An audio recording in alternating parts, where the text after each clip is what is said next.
බලන්න මේ අසරණ සතා දිහා. එයාගේ ශරීරයේ තිබුණු ඒ විශාල ගෙඩිය නිසා එයා කොච්චරනම් වේදනාව විඳින්නේ නැතිද? ඇවිදින හැම පියවරක් පාසාම ඒ ගෙඩිය බිම ඇතිල්ලෙද්දී දැනුණු ඒ දරාගත නොහැකි වේදනාව අපිට හිතන්නවත් බෑ. එයාට ඕන උනේ ආදරයක් විතරයි.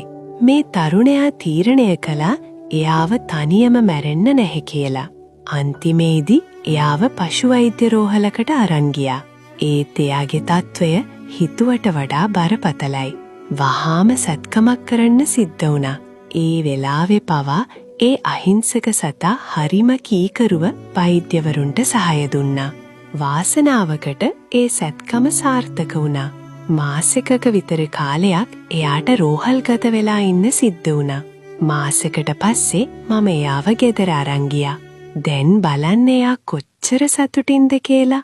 එයා හොඳින් කෑම කනවා.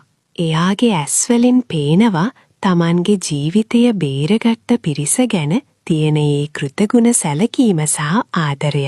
අද එයා නිදහසේ දුවලා පැනලා සෙල්ලම් කරනවා. දැන් එයා අපේ පවුලේම සමාජිකයෙක්.